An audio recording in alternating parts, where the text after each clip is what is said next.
Exclusive. Quiet doors at Hollis Hall just click shut. Phones are lit. A move that changes Sundays is on the table, and it's not the one anyone had circled last week. If you blink, you'll hear it. Secondhand. Stay. This is one of those nights where the air feels heavier than normal Chicago air.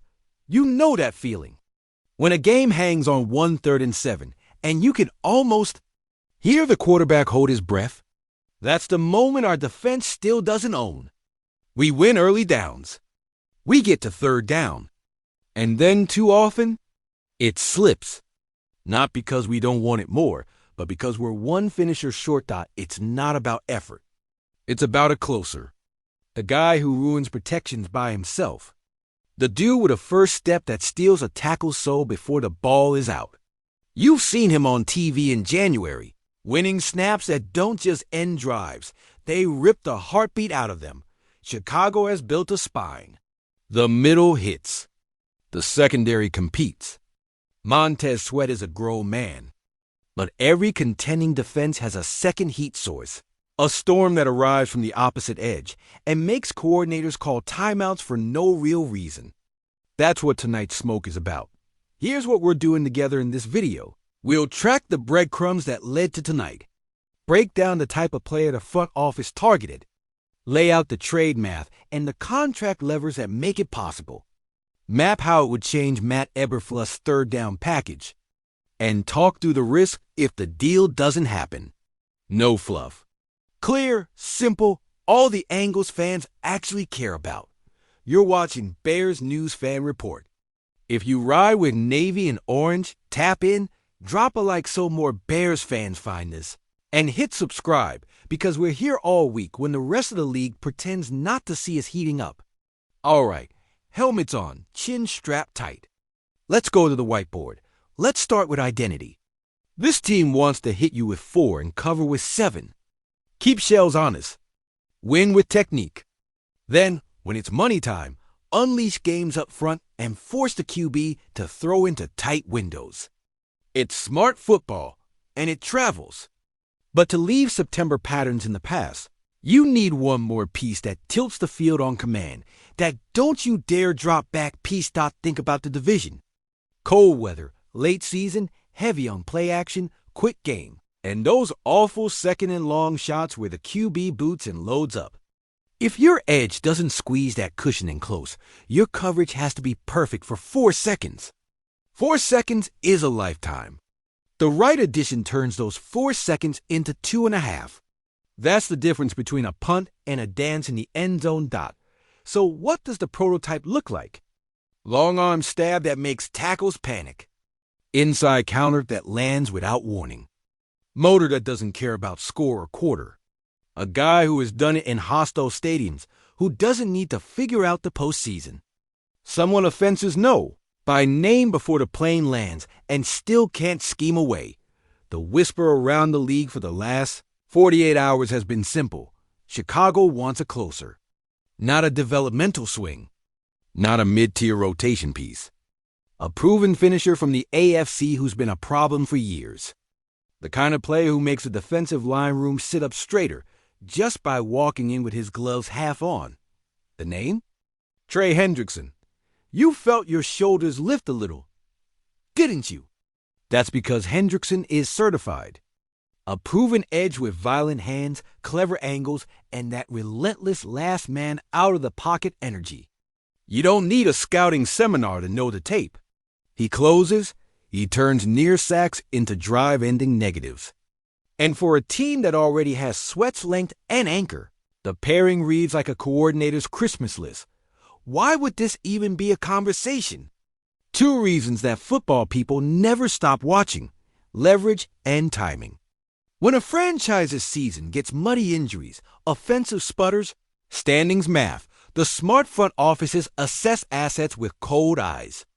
Add in any contract friction from prior off seasons, and you get the classic NFL equation. Contender with a need plus seller with a premium piece equals late night calls. Now, Chicago's side. Could the Bears pull this off without lighting future drafts on fire? Absolutely, if the market plays fair. You're looking at a price spectrum, somewhere between a firm second and a flexible third with conditions. Sweeteners exist, like pick swaps or protection based on snap counts and sacks. None of this is outlandish. It's just about disciplined bidding and refusing the blink dot cap mechanics.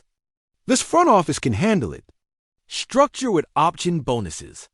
Tuck escalators behind playtime and postseason triggers. Keep year one manageable. Push weight into seasons where the cap keeps climbing. The Bears have room to reward production without boxing themselves in. It's not monopoly money, but it's not an empty wallet either. On the field, the fit is obvious. Picture third and medium, Sweat on one side, Hendrickson wide nine on the other, a stand-up mug over the center, and a creeper from depth. Run Tay chips, and you lose a root. Slide protection, and you uncover the interior. Don't adjust, and your QB meets the turf. Stunts get nastier. Sim pressures land with fewer tells. Football becomes easier for the back seven because the ball comes out ugly. There are risks always. Age curve at a power position. The tax you pay in draft capital. Betting on health in a league that eats shoulders and knees for breakfast.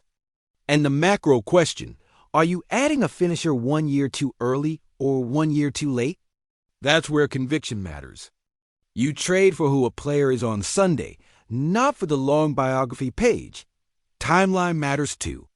Windows open and slam shut in a single weekend in this league. If the team on the other end wobbles, talks accelerate. If they rip off 2 wins, prices climb or phones go dark. Chicago's job is to set a walkaway number, stick to it, and force competitors to overpay if they want to keep us waiting another year for a closer. Let's talk what it does to the room. A vet like this raises the thermostat. Austin Booker learns on fast forward. Rotational guys settle into roles that fit their strengths, not their limits. Practices get chippier in the best way. And on Sundays, that little voice in a quarterback's head gets louder. Where is 9-1? Where is 9-1? Panic creates takeaways. Takeaways create wins. Zoom out to the big picture. You drafted your quarterback. You paid your cornerstone edge. You're not in maybe someday mode anymore. You're in make January real mode. Add a closer, and you don't just fix a box on a depth chart. You change how opponents script their first 15 and how they sleep on Saturday. So here's the straight line. No smoke. Chicago is exploring the feasibility, the price, and the fit of making a move for Trey Hendrickson. It is not done. It is not a guarantee. It is a strong living rumor, the kind that shows ambition, that fits need, and that makes football sense if the numbers play nice. Before we close, I want you in this. What's your package? Would you offer a second if money gets structured right? Or do you cap it at a third and a conditional? Would you rather ride with the youth and wait for the draft? Or do you want the proven closer now while the locker room believes it can make noise? Drop your trade offer in the comments.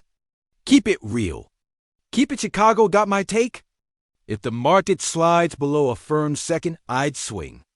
A third plus conditions that reward sacks and snaps make sense for where this roster is and what this city expects on defense. Above that, I hold the line. This is a rumor, not a fact, and I'm telling you as a fan and as a straight shooter, it's speculation. But it's the right kind of speculation, aggressive, logical, and exactly the kind of conversation a serious team has in October. Bear down.